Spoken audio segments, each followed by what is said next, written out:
Hello and welcome to another episode of Adventures in .NET. I'm Sean Claybo, your host, and with me today, another co-host, Mark Miller. It's this guy. I made it again. You're looking good today, Mark. That's how I stay on the show, man. It's really just all about quaffing right in here. Woo! Awesome. So I think you're familiar with our guest today. That's right. I know. Whoops, he's over there. I know Dustin from. I want to say I was just calculating. I think about 25, 26 years ago. He was back before I went over to .NET. I was created CodeRush for Delphi. And I remember at one point I put a screenshot out there, for the customers to see. And there was a kind of an Easter egg in the screenshot, and Dustin spotted it and found it. And that's the start of our journey, essentially, right? His ability to spot an Easter egg. And he was like, does this mean this? And I'm like, that guy's thinking. So. All right. Well, let's introduce our guest. Let's welcome Dustin Campbell. Hey, Dustin. Hello. Yes, I worked for Mark actually many, many years ago because I spotted that Easter egg, which started me on a career path through Dev Express, where I learned C# and we worked on CodeRush for Visual Studio and refactoring tools until finally I did move on. I went to Microsoft. I've been there for the last 15 years working on C# and C# tooling. I'm a .NET architect on .NET tooling specifically at Visual Studio stuff. So it kind of reminds me of some companies they put out these little online puzzles that if you can solve it, then they want to hear from you to possibly hire you. Was that what you were doing there, Mark? I guess a little bit. It wasn't that I was like thinking, oh, I want to go hire people, but definitely I was like, I'll throw something out there and see what people see if people see it or not. And like one or two or three people spotted it, that sort of thing. They got a sense of what the implication could mean, and because the screenshot was to show something else. And so yeah, that was kind of the first moment of brilliance that I saw from Dustin. I was like, awesome. That's great that you say that now. At the time, I believe you said we're hiring you to keep you quiet. That was probably true. You've signed things that now you can't talk about. So it also reminds me of the very first Easter egg. You remember what that is? No, wait, I don't Want know. an adventure? Yep. You've seen that movie, right, Mark? Wait, what movie? There was a book, Ready Player One. It was about Ready Player One. The first Easter egg was one of the game developers on Adventure by Atari, Will Robinette, who hid his name in the game that you could find if you did a ridiculous number of things to find. But it was very clever at the time because they would not give credits to the game developers, my understanding. So he snuck his into the game. Nice. I guess nice, yeah. I remember a long time ago, I was working for a translation company, and I had access to the screenshots that were going to be used for Hewlett-Packard software to install the printer drivers and things like that, the images. And that needed to be whatever translated. And I was like thinking, I could watermark my name in these, and then no one would know until later, at which point that would be exciting. But I didn't. Everybody calm down. It's okay. I didn't do it, but I was thinking about it. Besides, look at me. I'm bringing the Easter egg right here, guys. It's like, oh, yeah. That's pretty much it. Yeah. It's a bearded egg. Yeah. So Dustin, how did you initially get into development and into .NET? I got in to development by accident. I was a coder most of my life as a kid, right? I had early Commodores and everything growing up in the early 80s and late 70s, and so I had a lifetime of programming, especially in BASIC. And then I got a degree in jazz guitar performance, like you do when you're thinking about programming. So which is why it's kind of by accident. I was going deeply into music. And then, I don't know, programming at some point when I was doing my graduate work actually in jazz, I was doing big band arranging as a master's degree. And I kind of got more interested in coding, and it kind of took over. I discovered Delphi back around the Delphi 5, Delphi 6 days, um, and then met Mark at the worst named conference, one of the worst named conferences of all time, the Borland conference known as BorCon. Just terrible, terrible name, but there I met folks like Mark and kind of got a little more interested in I guess into the broader ecosystem of what was happening. Got to know Mark, and then you know I wasn't quite looking at C sharp. I thought I was gonna look at C sharp someday. This is like really early, and I got this call out of the blue from Mark after I'd sent that email describing I know what you're doing. Um, After that Easter egg. I know what you did last summer. I'm pretty sure I said I know what you're doing, and I have this memory of being very, very passive aggressive and confrontational about it. And it was really, but after that, Mark's like, he calls out of the blue. He's like, "Hey, Dustin, it's Mark Miller. You been working on C sharp?" I'm like, "Of course I have." And so that he's like, "Well, I need you out here right now working on this thing. I got a secret project. I need you on." Okay, okay, okay. So we square all that away, and then I spent the next weekend reading from cover to cover Jeffrey Richter's Applied .NET Framework Programming. Right, I think that became like C sharp, like CLR via C sharp or something like that. It was like kind of one of the seminal foundational works. I read it cover to cover that weekend and learned C sharp. So that's kind of how I got into it, and I, working on a developer tool like CodeRush, which is like that you're deep in the language all the time, and that just really interested me. Really getting into language tooling and what it means to be, you know, uh, providing help for the user. It has all of that sort of that sort of tool and that sort of kind of the way you think about that has all of the kind of elements of compiler authoring that I really enjoy, where but compiler authoring is very, very rigorous, and this sort of tooling is very, very a little looser. It's like take that and couple it with heuristics, and and like thinking outside the box to do even more interesting mind-blowing things, and that really got me I was hooked for life, I guess. It seems that way. So that's and then yeah, so that got me into it. So now you work on C sharp on a daily basis? Oh yeah, yeah. I Not just started. writing it, but actually working No, on it. I was part of when I joined Microsoft. I was already a C sharp MVP. I was interviewing for an F sharp job. They were just bringing in F sharp into the product out of Microsoft Research. So this is back in Visual Studio 2010 days.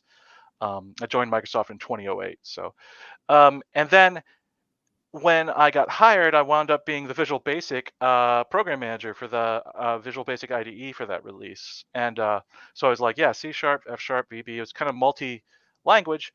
And then at the end of Visual Studio 2010, they rebooted this effort that was actually going on when I joined Microsoft. It was this whole idea of, they wanted to have some deeper language model exposes an API from Visual Basic and C sharp, and it was the project that was happening was deeply um, troubled when I joined, and I could tell when I joined that it wasn't going to succeed. They call it the managed port, and it was like take the C++ code bases from C sharp and VB and just port them blindly to C sharp and VB, and then you know, get it to work. And then if it Wow. works, now let's refactor it into something nice. And I'm like, this is a terrible idea, guys. Wow. This is going to take you forever, and you're probably never going to get it nice. But And I was just, do you I have was, test cases that you could run against it, or you'd have to port the well, test that's cases the as thing. You'd have well? to do it. Well, I mean, maybe, but they didn't really have a lot of tests to begin with. Yeah. They had tests, but not a ton. That was one of the aspects of the project is like, well, we don't really have any confidence in this thing. I remember the first person who brought over some stuff. It was like, yeah, it's wrong. It doesn't work right. And it was really, really hard. So they rebooted that project right at the end of Visual Studio 2010. Anders got involved and kind of said, if I were doing this, I would do it this way. And ultimately, after a whole bunch of decision making, they started the Roslyn project, and I was kind of running from the program management side, but also as an engineer, I was working on kind of rebuilding C sharp and VB, and I did that for 5 years. Um, So yes, I get to do a lot more than just write in C#. I've built major like parts of Roslyn, especially at the IDE layers. Very cool.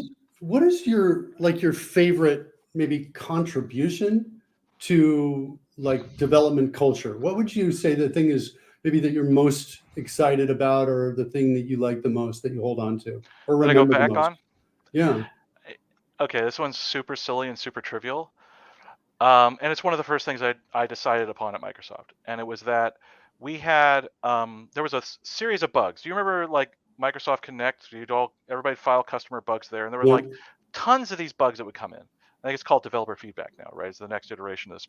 And we PMs had to go deal with all this feedback and kind of be the first, line of defense of like talk to the customers, find out what's going on, then pass it off to engineering if we found anything, significant.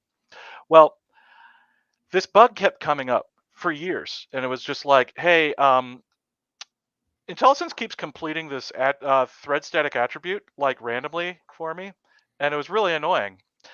And it turned out after investigation, we had found that the reason it was doing that was because when you wanted generics were relatively new. This is now, just after 2008, so we just introduced C#3. It'd only been a few years. But when people wanted to write a method that returned a generic type like T, IntelliSense didn't know what T was yet, because you were going to define it on the after the method name. So you write public space T, thread static attribute comes in, because there Right. is no T. So the thing I'm most proud of, which again, it's really simple. It's super simple. It's we just put T in the list now, just in case you're in that spot. And that's the kind of heuristics I mean. It's like, well, it's not technically correct. IntelliSense usually cares about things that are declared, right? That are somewhere, and we know that they exist. This was just a spot where it's like, heuristically, you might want to put T here. So we just put it in the list. And then I got an email from Eric Meyer, who worked on, research stuff and worked on crazy C# things for a long time when he was at Microsoft. And he said, this is ridiculous. Why are you putting T in the list? Why not U and V and all that sort of thing, right? Like, what about all the letters? I could do generics for everything. And I was like, well, but the framework design guidelines state that when you have a single character generic type parameter, that should be T. And if you have more than one type parameter, they should be identifiers and start with a capital T. So if you're doing that, you're breaking framework design guidelines, and I kind of don't care. That was it's kind of a weird story. It's a super small thing, but it was like this thing of like, okay, how do we get this right so it's not showing up everywhere? We want to show up only in these specific places, but and we're just kind of guessing. We're just trying to make it so that people stop filing this bug, and we stopped hearing about it, and people were much happier. Nice. It's just small. I'm sorry. Yeah, if you're probably looking for like what is the hugest thing, I mean, I'm very proud of the WinForms designer going on to .NET Core. That was a piece I also worked on, but that, that's T in the list is wins as far as like an example of that sort of compiler IDE heuristics kind of mashing up. Mark, Nice. do you have anything to say about the WinForms designer? Yes. Well, actually, yeah, I do. Okay, fine. I was going to save this for later, but because I didn't want to put Dustin under pressure at the beginning of the show. But I spent some time. I'll give you the context of what I was working on. So basically, design idea spike. I wanted to create essentially a holding your hand tutorial through creating anything in Visual Studio. And to do that, one of the blocking places I found was anything that's done using older technology. So anything built in Visual Studio that's still using WinForms technology, like the toolbox, was a blocking space for me. Anything that's using WPF, I could get into. So, for example, if I have a property grid built with WPF, I can do things like put an arrow up that points to the property and say, change it to this value. And then later, when you change it to that value, we'd know, and then we'd take you to the next step. Ultimately, that didn't see the light of day because of, just ultimately quality issues I couldn't quite get. I was deeply hacking inside of Visual Studio to make this work. The reason I reveal the context is because I think it's somewhat of a compelling, maybe not a solution, but a compelling problem space. The problem space is, how do I get somebody up to speed with Visual Studio fast? How do I get them feeling like they're moving through and not only executing and having power, right? Executing power and getting things done, but retaining as well, right? That's the problem space. And I would argue that that is compelling to Microsoft as well as the whole community, the whole developer community. So my push, the pressure message I want to send is, why not make it really easy to do this across all the designers, because those were one of my troubling places, as well as anything done in the old technology. So I get that maybe you're never going to rewrite the toolbox. Nobody wants to touch that. But what if you made it so that I could tell which one was selected, right? Or I could, that sort of thing. So that's all my push. I don't want to get mean. I don't want to put Dustin under pressure right now, but I mean, it seemed like you wanted something grand, but then you just asked for a new API on the toolbox and you'd be happy. What is it you want? Well, it's across the board. No, it's across the board. I mean, in order to make this work for the property inspectors work in an inconsistent manner as well, I discovered.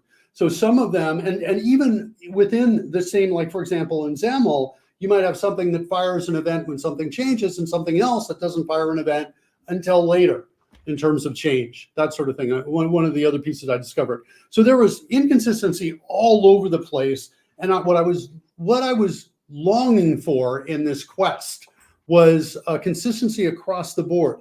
And I'm not saying that what I was working on was the ideal solution, but I like the idea of making it possible for people to create tooling to help other developers get up to speed and learn anything, that sort of thing.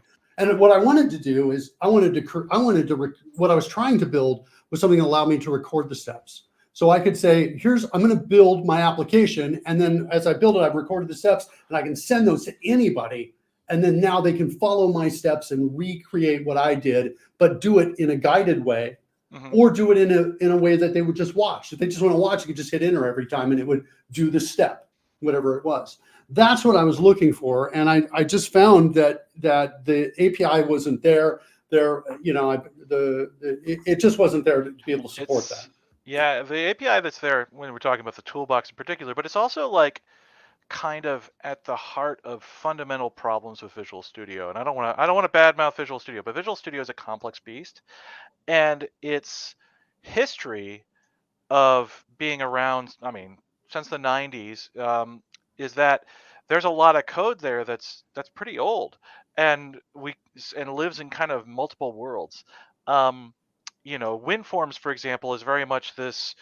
And a lot of the old like APIs, like COM-based APIs in Visual Studio, are very much bound to the UI thread, right? They are long before async was in our minds, and they are, everything was synchronized on the UI thread. And this was the challenge, for example, with doing the WinForms designer, was because of course got its own message pump and UI thread, and moving pieces of that out of process while allowing some of the pieces in Visual Studio continue to talk to this outer process piece, and synchronizing all that and doing things in the right order and firing events at the right times, really hard, right? And so in the case of the toolbox also, I would say that a lot of these were written at a point where it was like, we don't really have a vision for what customers might need exactly. We have, kind of some ideas like the big things people are going to need, but components like the toolbox were written with like a bare bones amount of text of extensibility in mind. The extensibility was, what's a designer going to need, right? If somebody's plugging in something into Visual Studio, kind of into the document well, and they want to be able to deal with items coming from the toolbox and how those are being dropped and all that kind of thing, that's where they invested, right? So then the notion of looking outside in on something like the toolbox was an afterthought, and it's usually like only the things that happen to get there. So it winds up being a very, I would say, incomplete kind of surface area. No, I totally get that. Yeah. But I guess what I'm saying is maybe the next time, right, or something like that.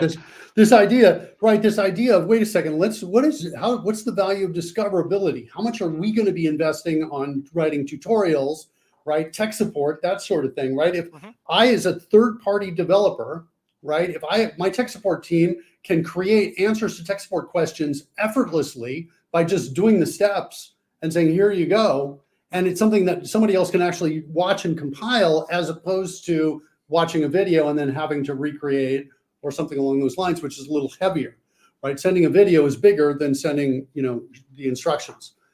I don't know. I just want to plant that seed because I feel like it is a problem space that engulfs community as well as Microsoft. And it's something that I would love to see more of, and not just on the toolbox, but on all the different designers. I'd love to see across the board a similar API. Allows me to know where it is so I can point to it on screen, for example. Mhm. It allows me to know when it's changed, what its default values are for each element in the property grid, for example. And I the same mean, thing with the form designer. I want to know where the controls are. The same thing there. I think ultimately though, isn't that I'm sorry if I'm being naive, but because I totally am. Isn't that like the accessibility APIs that are there today? Don't those? But I, Yeah, I assume they're not enough for you, right? Yeah. I think they're not enough. I think that and to be fair, I know of them, but when I put in pointed questions out that said, how do I find out, for example, the position of this control? Where is it? I was actually hoping that someone from Microsoft would Oh, say accessibility APIs and point, and yeah. nobody. I didn't get it. So Well, and if you're looking at WinForms Designer in any recent release, that might not work because I might have broken it without a product designer anyways, and they're actually working on that at the moment. That particular thing. let's talk about that. All right. WinForms out of Proc Designer. You want to talk Uh, about that? I can talk about that. What would you like to know? What is it? What's going on Well, there? okay. So Visual Studio runs on .NET Framework, right? When it runs, it hosts its own CLR instance and it runs a .NET Framework CLR. Um, and so the WinForms designer and really all the designers until some years ago all ran in process. And this is the problem, Sean, as you were asking for web forms for .NET 8, is that designer experience runs in proc, which means it runs on .NET Framework, which means when you're in a WinForms designer and a button is created and you see it on the surface area, I mean, we're actually creating the windows, right? We're creating all the windows and creating your form. That's what that initialize component does, right? We take that initialize component method, we turn it into kind of a tree of statements that we then process and produce. So we're not actually running your code. We're not running your constructors. We call the base type. We say, okay, this is my form. It inherits from form. Well, we're going to create form, not your form, because it's not compiled yet, right? We don't actually have your form to create. But So put all your controls when we on it. and then we take that initialize component method, run through it, and put all the controls on it. And so when that happens in Visual Studio on the .NET Framework Designer, and for years, that's all .NET Framework buttons, all .NET Framework text boxes. Now, fast forward, and we're porting WinForms into .NET Core 3, and we want a designer for it. And we also want to make changes to the API. So it could be something as simple as adding properties to, some to say button. You want to add a new property to it, and you want it to show up. Well, WinForms being very early, kind of it suffers, I would say, at least a design time experience from all of the sins that we committed in .NET Framework 1.0, right? Which were like, I want and we've been trying to atone for them ever since, where everything runs on the UI thread, everything uses reflection at a crazy deep level, like a lot of reflection on the objects themselves, right? So when I click on a button, that button, we reflect over its runtime properties that are there, and that's what show up in the property grid, right? But if it's out of process, if I got a .NET Core 3.0 button, I want that extra property in there, right? Other sins were just activator.create instance. I should be able to just create things, just be able to create objects. However, if these are .NET Core objects and I'm trying to create them inside of a .NET Framework CLR, crazy things might happen, right? Bad things can happen. We looked at a lot of potential crazy ideas for that, and ultimately we followed what WPF XAML had done, which was take their designer out of process. However, WPF has this while it's not exactly async, right? It's got, in the sense of like C# async and task and all of that. It's certainly not, tries to do things in an asynchronous event-driven manner, right? WinForms did not. So we would push it out of process. So what we did was we would read that initialize component method, just like we did before, serialize the code DOM, that object tree of the code in your initialized component, over to the other process, which is now running on .NET Core 3, where we could now create the real form. And this is the part that became crazy complicated, was then we would take the window handle from that other process and we would parent it inside of Visual Studio. And so we had cross-process kind of parenting of forms. This Wow. is something actually that Windows supports, but Raymond Chen's blog post on the topic refers to it as juggling chainsaws. Sure. Yeah. So because you have two UI threads and you're doing things like, and Windows will deadlock you. It'll do things like, okay, I'm in Visual Studio here, and I call over to this other process, and I need to wait for that. And I don't have the ability to be async here. I'm calling from old, ancient iDesigner host Visual Studio .NET Framework APIs that don't know anything about async. So I need to wait for the result to come back. And so we would block over here. Hopefully it'll be very, very, everything was sub-millisecond. So we block over in Visual Studio, and we're blocking the UI thread. Well, then on this side, we'd handle it. And in handling it, maybe Windows does something weird. Like maybe over here it says, I want to take this tooltip window and I need to make this topmost window in Windows. Well, in order to do that, it have to, like, Windows might have to send a, hey, like a message over Oh to, no, yeah, no. the You want previous topmost window, which might be the tooltip window in Visual Studio, and now you're just deadlocked, right? And so those kinds of problems were just, that was what I did. I was trying to solve some of those kinds of issues. And they just became very, very complicated. And so wow. the actual things that you want to look at, Mark, like for the tool you were describing, like if you want to drill down and actually get down to the runtime control, that's over in another process. Now, that's not even, it's not even in the same world. So we have to provide some sort of abstraction on top of that you can look at. We do have a series of proxy objects and things, but they're not the real things. You can't just call into them with reflection because they don't have the same runtime, you know, surface area that the real things do over in the other process. That was kind of what I did for the WinForms Designer, and that's actually opened up a lot of possibility for us. Now that we have a .NET Core supported WinForms Designer that's out of process, this also enables us to do some things that either were broken as Visual Studio moved forward, or things we've never been able to do at all.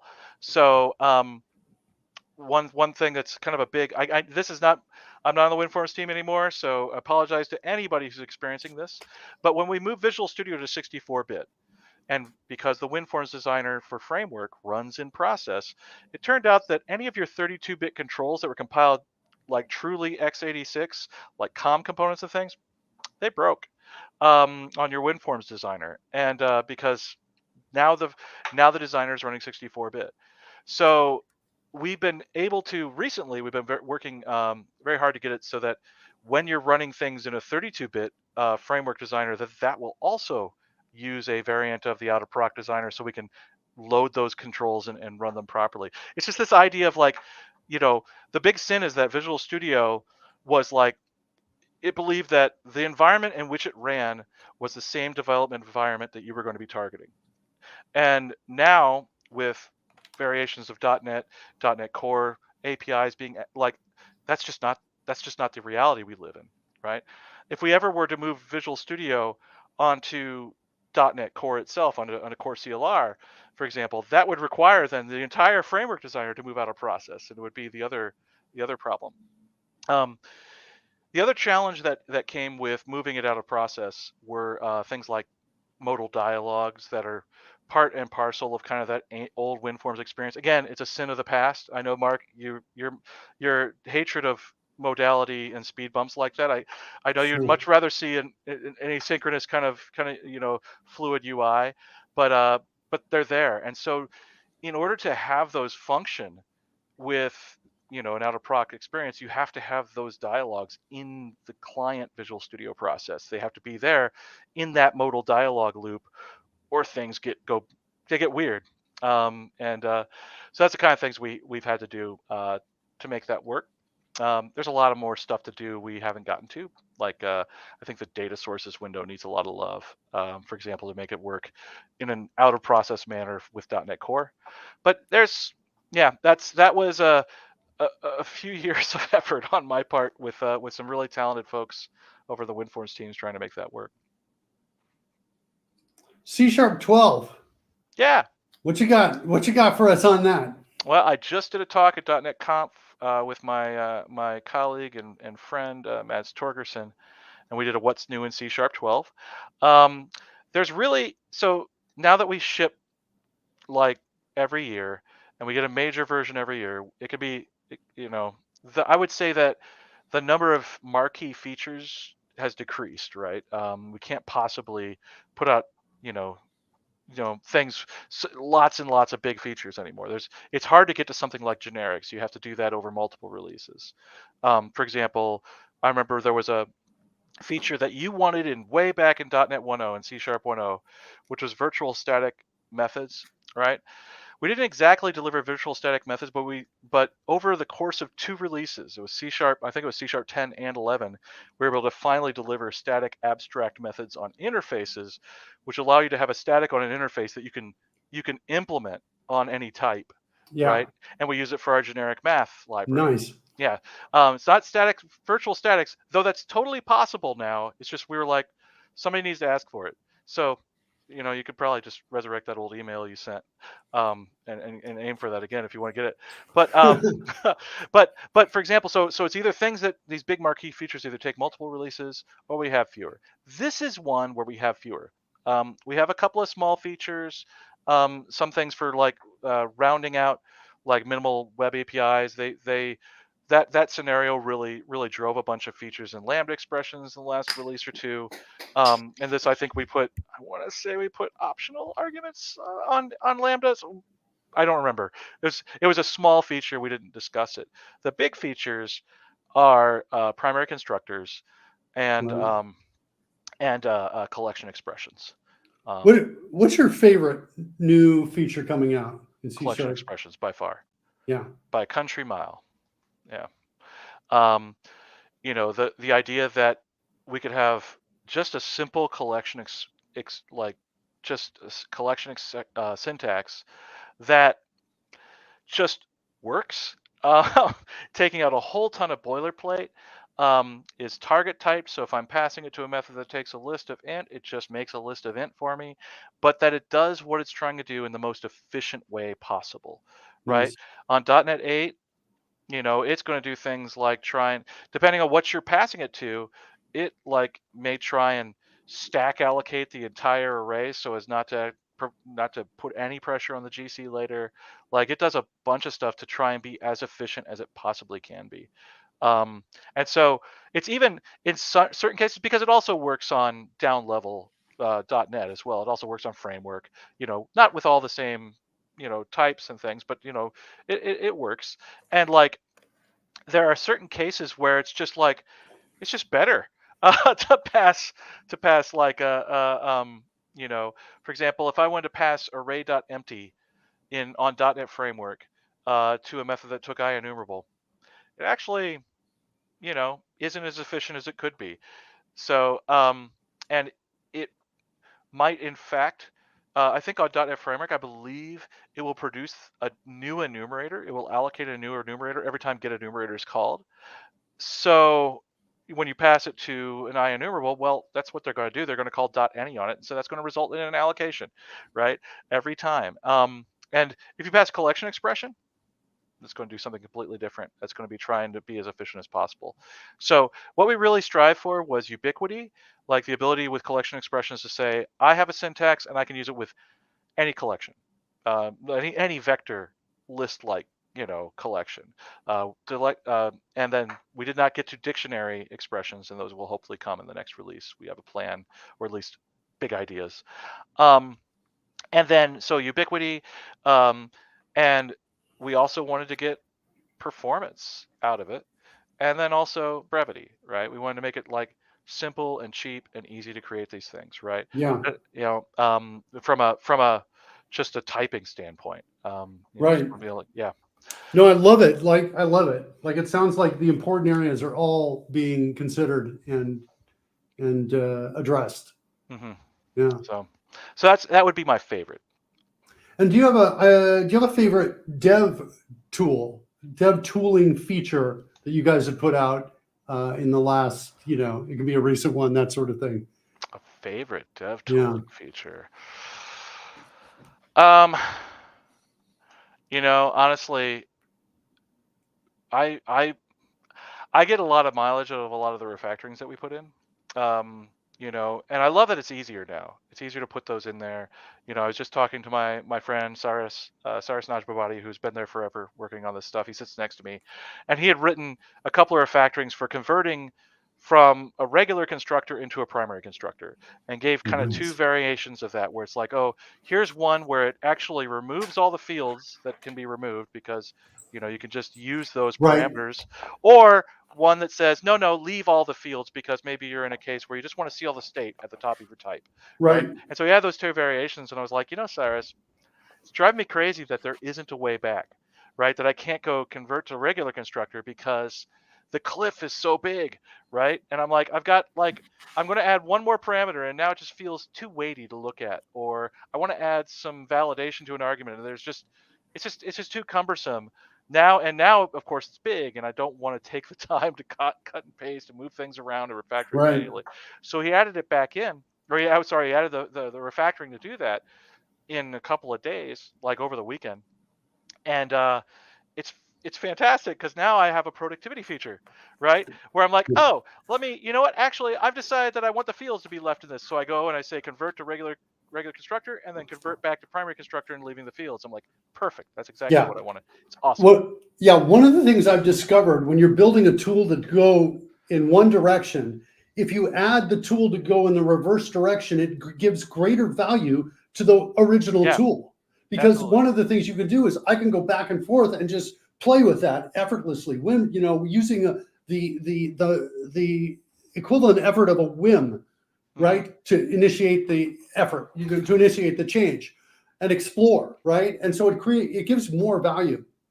Do you find, I'm just curious, do you find that your mindset is more on language related solutions or tooling related solutions?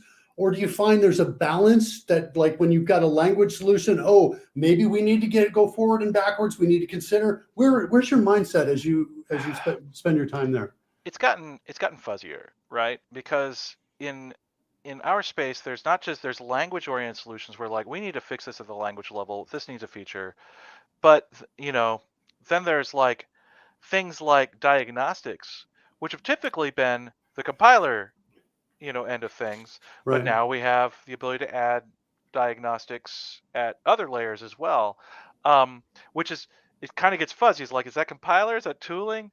Because you can put diagnostic analyzers in that break your build, right? Which is kind of compiler.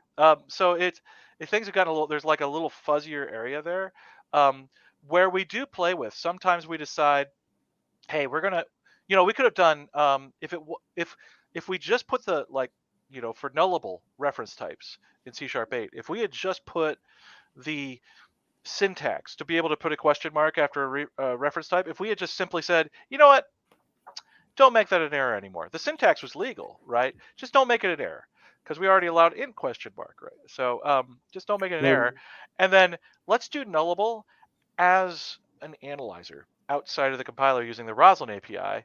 It would have been possible, but it wouldn't have been great, right? Because we wouldn't have been able to then say, well, now we need to augment the Roslyn API. We need the compiler. We want it to be faster. We want to do it while the compiler is doing flow analysis for things like definite assignment and things like that. As we're doing our flow analysis, we want to do the nullability analysis as well. So it would have been less efficient, and it would have been, we wouldn't have been able to expose in the Roslyn API like we ultimately did. So, sometimes there's a decision like that as well. Like, we need to push it into the language and push it into the compiler, because we're going to, even the tooling needs that. Right. A really great example of us doing that really early on, was around using directives and the remove unused using directives feature. That's actually crazy hard. You'd think it's easy, but when you get down to things like generic methods, when the T's are inferred by some lambda expression, it's actually very hard to tell. You'd have to do a lot of analysis, bind the entire file, look at every identifier in the file to determine that whether something was truly used. You couldn't just look at the names of things. You'd have to bind it and do all the inference and run all the analysis to determine whether it was used. So, but the compiler does that pretty easily. It can check that as it's going and say, yep, let me mark that as used. And so we push that analysis into the compiler for that particular ID, just for tooling. Like the compiler doesn't need it, Right. not necessarily, right? But we decided that was But something it that, could do it efficiently, yeah, and then you could get access to it from and the tooling. from the tooling. And then Yeah. and then there's this question you're kind of asking, which is like about the language itself. Um, I don't know that I mean, there are things where it's like, okay, yes, we could make a language feature around that, and that would give people productivity, and that's important, right? Like collection expressions we could have done differently, or but but I think more with language we think about expressiveness, right? More than we think about like, do I feel more, I mean, feeling more productive is good, but really it's like, can I express myself in the way that I want to express myself? Right. And that's when we get into, okay, well, what belongs in the language, versus belongs in the compiler versus belongs in the IDE tooling layer. Yeah. um you know and it's it can be fuzzy. It can be really fuzzy. Yeah, I just got to imagine like the conversations where you've got tension in those three areas. Hmm. That's got to be kind of exciting, right? Especially if you realize we found the right solution, the right balance for compelling reasons, right? Yeah, I mean, and there's good examples of that tension today, in the feature source generators, right? The one that lets you generate source code on the side. We use it to great effect in the .NET runtime to generate C# code for you for like regex expression, that kind of thing. um there's tons of them running, and there's a language component to it, because the language might have I mean, some features and some rules about how that works. We haven't done a lot of them yet, but we've talked about it. Like there was originally, when we first did it, there was originally a feature called, I'm trying to remember what it was called, but it was like, I want to be able to replace. I wanted to have something like a where I do a base call, something like that. But instead of a base, it was actually calling over to the generated code, like actually, or from the generated code into my original code. So I think we call it replace and original, where you could like replace an implementation, in the generated code. I could replace an implementation of something in the original code, but then I had like kind of almost like a base call where I could call back to the original code. I called it like overriding on the side kind of thing. So in those cases, I don't think we didn't actually end up implementing that, but it was in the original prototype. And where we're talking about language features, source generators is ultimately a compiler feature. However, it has major IDE ramifications. If there's generated code happening all the time, we need to figure out the right cadence on which to do that efficiently.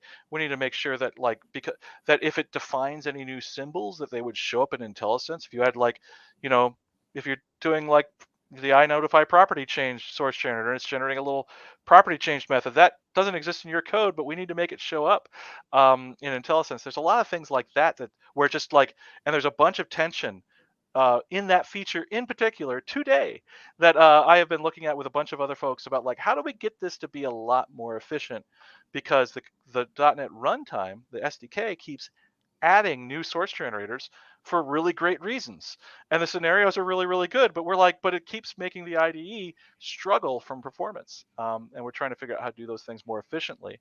And then there's another feature coming in, that's an experimental feature in C# 12 called interceptors, which kind of lets you replace call sites. So I've got a call in my original code to some method, and maybe we want to generate a new call site that the original code would call instead, that's more efficient, right? Where some of there's all sorts of scenarios for this. You can imagine a scenario for like, faster reflection and things like that, right?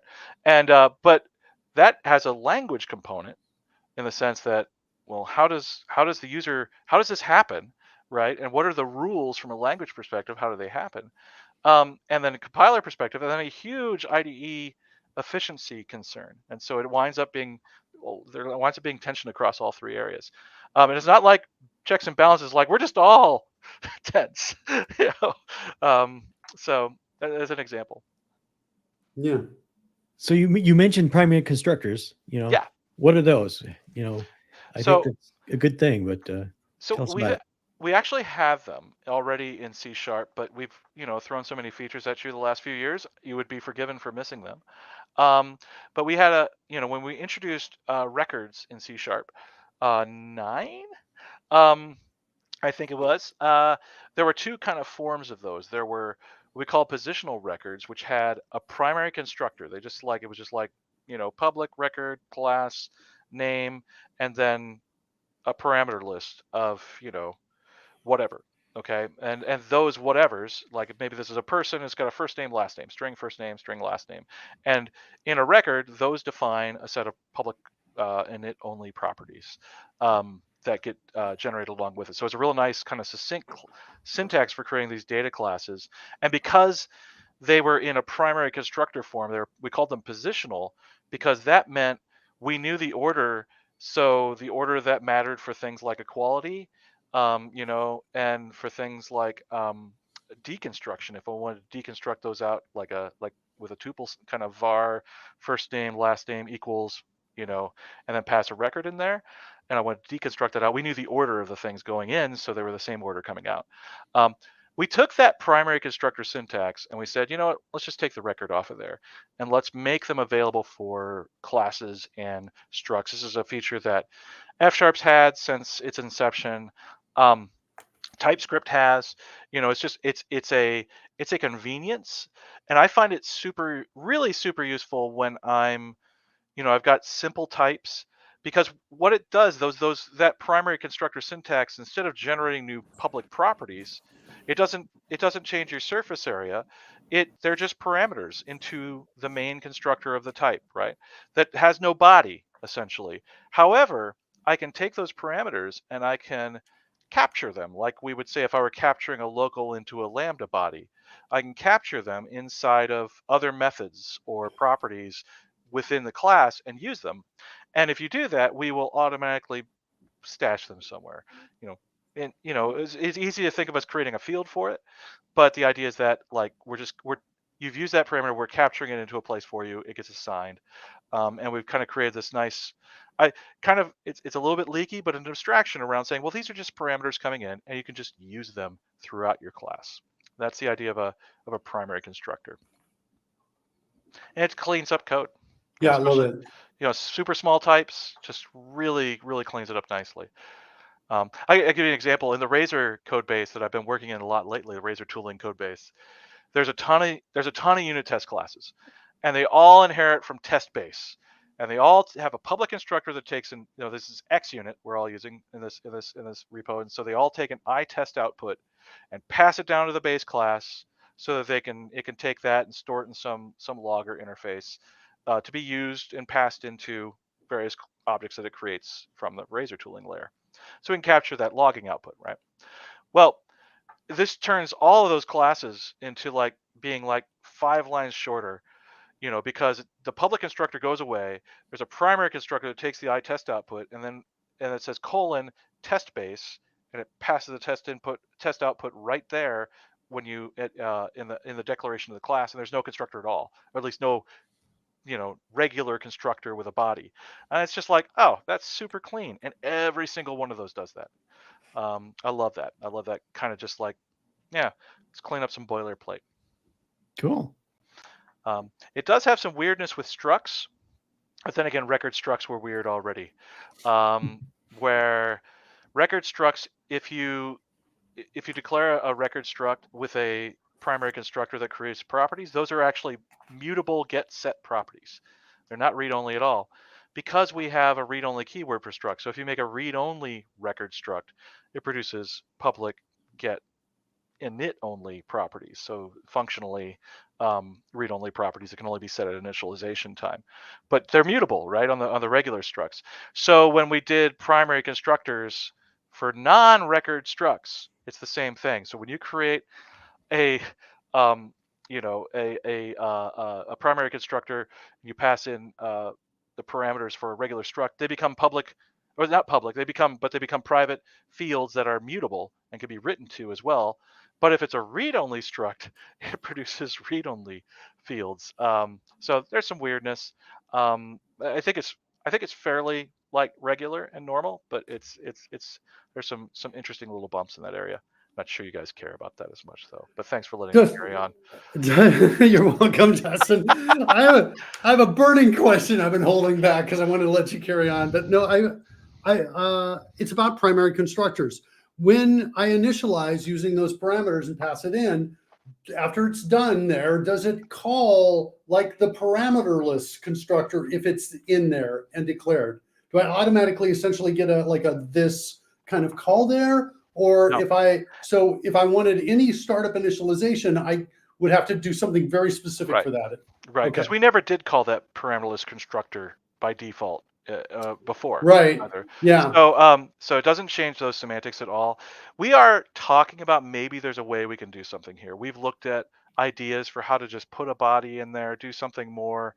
Um, you know, it kind of goes into two camps. Like we could give you a body to do anything in, which might be nice on the one hand. On the other hand, it kind of seems like, well, you might as well make a constructor, right? The syntax is there, you know, at that point. True. But then we're also trying to look at what are the things people mostly want to do, right? What are like? Could we add features that make it easier to do argument validation or whatever, right? Like, would that solve like the 90% case where you don't really care about a regular constructor anymore?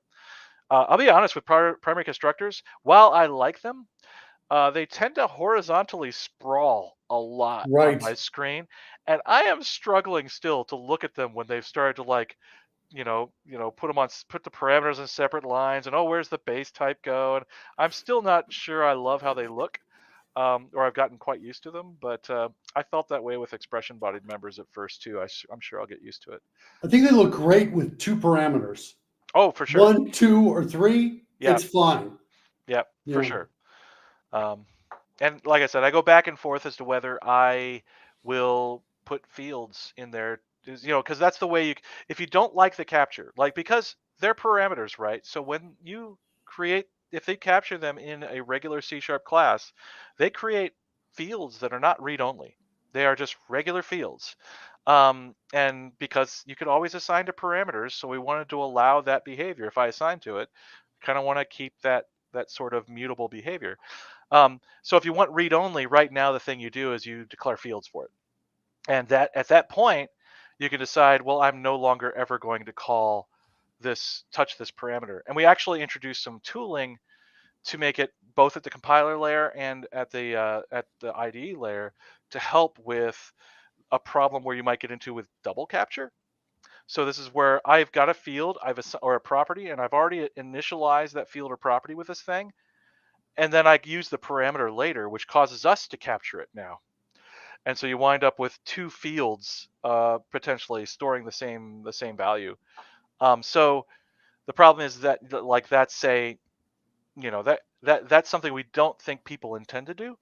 And so we've added warnings at the compiler level. So you'll get a warning if you try and use a parameter after you've assigned it to a field. And in the IDE, if you've already assigned it to a field, we will no longer show the parameter in IntelliSense because the field's there, right? And so Right. yeah, That so works. just to keep you from doing it, it's still legal, but you're working Right. against the system to do it. Right. You can now alias any type. Is that right? You could always alias any type. Well, okay, that's not true.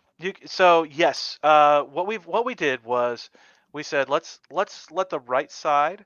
It always had to be a fully qualified type, right? And if it was a generic, it always had to be a fully qualified, even in the type errors. If you wanted to make a list, if you wanted to make using int list equals, you would have to say system.collections.generic.list angle bracket system.int32 close angle bracket semicolon, and then you would hate your life, right? I was like, that saved me nothing. Probably the net character loss was worse, right? So yeah, so now you can say int, And it was just because we very narrowly defined the sorts of names syntax that could appear on the right. And we now allow things like predefined type keywords. We allow, we allow tuple syntax, which is huge. You could always do tuples. You could say system.value tuple and then angles and then say system.int32 system.string, which is fine, but you couldn't put names on them because those are encoded in attributes, right? So it wound up like now you can put the parens, you can put the full, you could do all of that, and it makes them much more like reasonable. You can do pointer types which is why I waffled when I said you could always do all the types. No, there was a lot of pointer types you couldn't do it with. But yeah, it's kind of a nice little feature, but it's kind of like a bug fix too. It's like, yay, good job, C# team. It only took you 11 versions not to be just draconian as can be. So how does any of this or all of this help me as one of the last web forms people out there get to .NET Core? Oh my gosh, Sean, I don't work on ASP.NET. I did take a look at the web forms designer and talked about moving it out of process. I took a look at it. It's hard. So web forms is in a lot of ways worse than WinForms in that it has some other sins involved. I'm sure, yeah. And one of those sins involves a little product at Microsoft called Front Page. Yeah, you didn't know I was going to say that, right? And so some of that code, some of that original kind of like rendering code, which used like an old IE engine and all that, some of that code still runs in the web forms editor. It comes from, and it came by way of Expression Web, if you remember that product, Yeah. which was actually a really cool WYSIWYG, web tool at the time, competing with Dreamweaver, I think, Macromedia's Dreamweaver back then. Home site, yeah. Yeah. So that was like that code still exists. And in fact, when they moved to 64-bit, it turns out that a bunch of that code was x86 assembly and had to be rewritten to be 64-bit. And so that was like, I guess somebody wrote it, somebody ported it. That's the kind of thing like the web forms designer when people look at it, they're like, oh my gosh, this is it kind of goes back to what I was saying very early on about Visual Studio and it's kind of its COM roots, it being locked into really wanting to be on the UI thread, not even just the infrastructure, the underpinnings of it wanting to be on the UI thread, but even APIs just do not lend themselves to asynchrony at all. Mark I'll give you an example of that. Mark might be familiar with an API in Visual Studio, a COM API called IVS hierarchy. If you've seen that around, but it's the idea is it's like an abstraction, like a tree abstraction, right?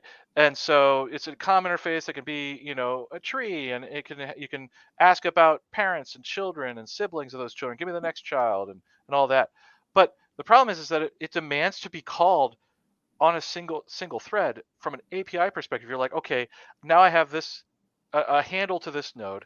Now give me the child of that node, right? And if in an asynchronous world, all of that can just go out to lunch. Like you need a different API to do those sorts of things. So and it also has events that fire and things. Then Visual Studio expect those events to be fired on the UI thread, and so we have a whole bunch of things like that really kind of hamstring, I would say, like some big development. Someday we might be able to do something with that, but it really makes it hard to move certain areas of the product forward. WinForms or web forms in particular has this old, IE engine and this old front page stuff, kind of front page derived stuff from way back when. And it's a mess. It can be the code itself, and this is the thing that frustrates me. I've looked at the code for web forms and that whole project. It's not bad at all. It's like, oh, this is really well written C#. It looks good, right? The managed code looks really, really good. It's everything that it's using is like this old nightmare code. And so I did look at pushing it out of process. It was totally possible, but not like timely. And it also it just becomes, it's also a thing of like, is that the web development we want to be doing on .NET Core too, right? I mean, like it's kind of a different universe now. Yeah. No, my very first project in .NET with 1.0 was writing a CMS so that our users did not have to use front page. Get all that weird front page, HTML, and just it would spit into there all that weird stuff, all that template stuff. It was weird. Yeah. I was not at Microsoft at that time. I cannot vouch for any of it. I used it, and then I moved very sanely over to Macromedia's Dreamweaver at the time before it was Yeah. I bought wonder up if the by person who Adobe. actually came up with that syntax that was spitting out actually still admits it. I don't know. Yeah. I mean, it's dealing with some of our old stuff is always a problem. When I joined, the one person who's is still a great friend, and he worked on C# for years. I'm sorry, I got an itch. He was working on as just as a major thing, kind of in Visual Studio 2010 timeframe that we didn't talk about. He was working on bringing the 64-bit integer to Visual Basic for Applications, to VBA, because back then they were just about to deliver Office 64-bit. They were trying to deliver that, right? In I think Office 2010, the 64-bit versions. And the problem was there were that, again, because VBA just ran there and you just had integers, and they couldn't just make them 64-bit integers because the overflow bugs in all these bankers scripts and everywhere would just explode. And so we had to put a new type in VBA because we didn't have because of sins of the past, right? It just ran in process, and we didn't know what to do with it. So it's I don't know. It always keeps the paychecks coming. Well, Dustin, I think we could probably go on for another hour, 2 hours, or more. I think we're going to have you back on the show sometime. Sure, and talk absolutely. about some more. Yeah. Happy. I'll be nice. I'm going to be nice that next show. I promise. Not regular Mark. You're going to have good Mark then. Oh, that's how you keep us on our toes. Yeah. All right. So I think we'll move on to picks. And Mark, do you want to let us know what your pick is for this week? Yeah, my pick is the Roborock S7 Ultra Robot Vacuum and Mop Combo. We recently got this thing here in our apartment in Valencia, Spain. And, usually I'm the tech guy, but this thing was brought in by my wife, Karen. And I'm like, cool. The box opens up and she sends my son over to set it all up. I'm like, cool. Next thing I know, I got this little thing going around the house, and they're calling her Nora. They've anthropomorphized the robot, and Nora goes around our house sweeping and mopping, and also vacuuming the carpets, and where there's carpets. And so far so good. Nora will announce, going back to clean the mop or something like that. And Nora will go back. Nora runs these kind of thin lines where the mopping width is about this long. So she'll go down one hallway, right, long hallway, then come back right next to it, come right back up there and run right past it. And so far, so good. Takes the dirty water back, puts it in one of the the dirty water bin, and gets clean water, and continues along doing her job. That's it. All right, cool. So my pick this week is the Datacolor Spider X2 Ultra Color Calibrator. So I used to do a lot of video production. And then I also had a side business of doing photography, retouching, and things like that for real estate. So I had a guy that used to live in New York City in Manhattan that used to do all these big time photo shoots of condos and apartments in New York City, whatever. And he would send me the pictures, and I would edit them and make them look pretty and all that kind of stuff and send them back to him.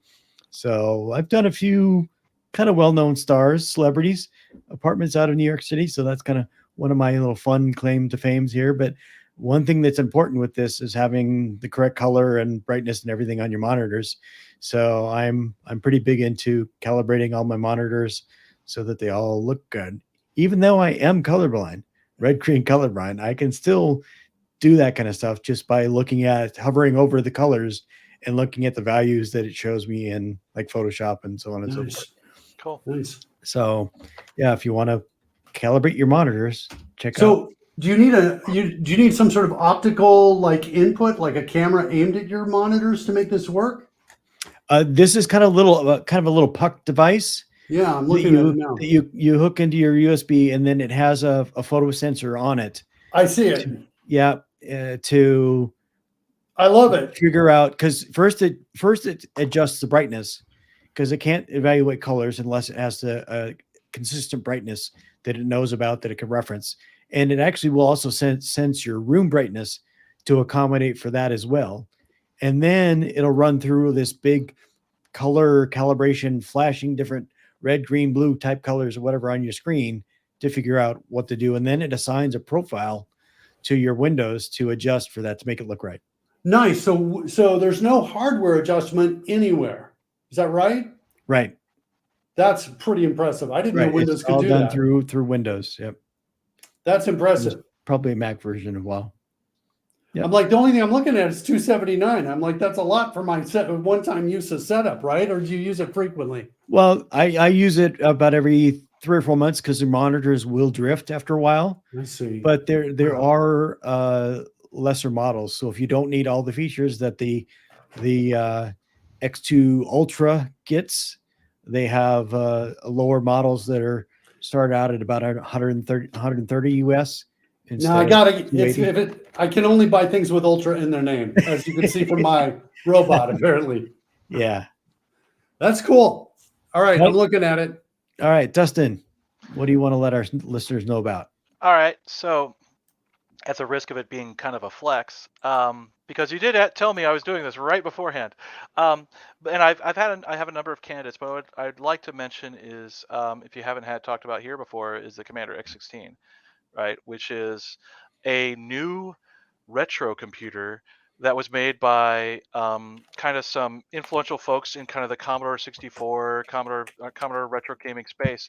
And they decided they wanted to design a new 8-bit computer that would was kind of their dream machine of like what it could really do, bringing some, really bringing some performance to the system and letting them kind of, but that experience of being able to, when you open a computer, the first things you're going to type is BASIC. That's how you're going to interact with the computer. And so the reason it's a flex is because I got one of the first 20 boards that they sent out, because they did like a GoFundMe, and I was like, yes, here, take all my money. And they said, cool, you gave us enough money, we're gonna give you a board. So I happen to have a Commander X16 that I've been able to play around with, and it is an absolute blast. Super fun. Very much an old dad project. I love it. Yeah. So see, you can still get those? They are currently, because they produce them themselves, and the next batch is hopefully coming soon, but they sold out instantly. But yeah, they're a cool thing. And I mean, there's a bunch of folks that are just local hardware guys in like the Dallas, Texas area, and then a particular set of YouTubers that have been involved in kind of designing and putting it together, that do retro gaming stuff online. A bunch of guys roughly our age, we'll say. I don't know. Yeah. Sorry, Mark. Don't start to twitch a little bit there. Who makes it? It's my age that makes me twitch. It is made by these folks. There's Okay. there's no like conglomerate company, anything like that. It is a homegrown system. But with its own operating system they built, and its own cool assembler to use and all sorts of stuff. It's a pretty cool system. All right. Cool. And it's cool because one of those systems, not like today's chips, it's something you can hold in your head, right? Which is cool. I dig that. Okay. If our listeners have questions, Dustin, and they'd like to get in touch with you, what's the best way to do that? The best way to do that is to probably just contact me at Microsoft. My email address is dustin.campbell at Microsoft.com. Shouldn't be too hard to find. You can find me on GitHub and my profile is Dustin Campbell. So those are probably the easiest ways to either follow what I'm doing or get in touch. Send Dustin no relation to Richard. Send Dustin your no relation to Richard, and send Dustin your Easter egg screenshots. Right. Richard is Welsh Campbell and I am Scottish Campbell. We established that one evening, if I recall, over steak. So remember that, Mark. I think I was paying attention to something else when that happened. I Sorry. agree. I agree. You were. I was twitching or something. I don't know. All right. All right. If our listeners want to get in touch with the show, they can get me. I am on all the platforms. I am at .NET Superhero. Thanks, Dustin. Thanks, Mark. We'll catch everybody else on the next episode of Adventures in .NET.